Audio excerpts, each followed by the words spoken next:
First, before starting the speech, this is not my seventh speech, this is eighth speech in fact, but I skipped seven because it needed some research. All right, so Mr. Toastmaster and fellow Toastmasters, what is culture? The dictionary meaning of culture, among other things, include the quality in a person of society or a society. Culture represents the behavior, beliefs, and characteristics, and it presents the sum total ways of living. Culture can be of a country, of a nation, of a community, or of a company. So let's first talk about culture of a country. Before coming to the United States, if somebody asked me about American culture, first two things that came into mind would be Coca-Cola and McDonald's. And if somebody asked me what it would be like to be American or American culture, would be, I would think of like really arrogant, loud-mouthed people in really big cars and big houses and gas-guzzling cars. So that would be my thought about American people and American culture. But after living several years in America, I can see deeper values embedded into American culture. I can see how individual rights and individual freedom are valued in America. Volunteering is a big part of American culture. In our city youth soccer program, there are about 3,000 kids play in each season, and there is only one paid employee, the whole soccer association. The rest is a volunteer. Same thing, I went to a scout camping with hundreds of other scouts and their parents, 100% run by volunteers. So in 2007, 60.8 million volunteers performed 8.1 billion hours of volunteering service.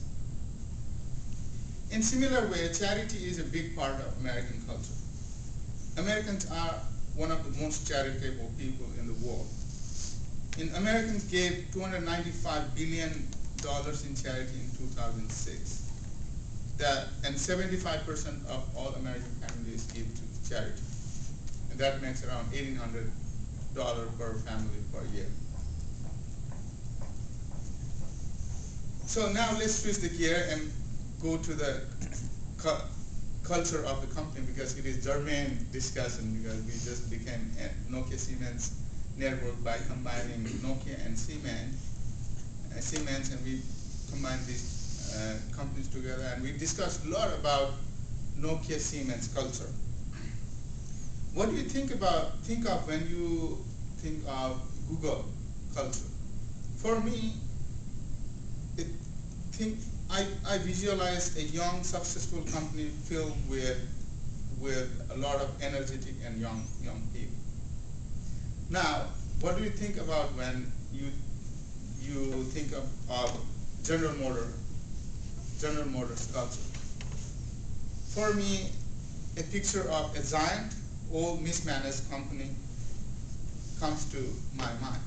So I went to General Motors website and tried to find out what is their stated culture. So here are the General Motors stated culture. Act as one company, embrace stretch targets, move with sense of urgency, and enhance customer and product focus. So do you really think that those are the General Motors culture? At least I don't think that those are the General Motors culture. They wish that those are the General Motors culture. So, in conclusion, whether it is a company, a country, region, culture is something which comes naturally. And it is something which defines one. And it is closely related to one's values. And most importantly, making culture takes time.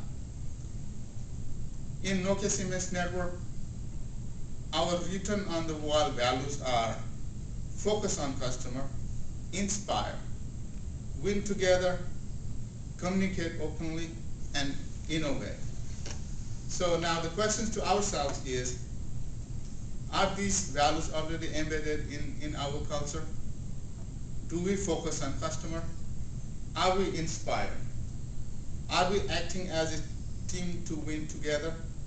And are we communicating openly? And are we innovating?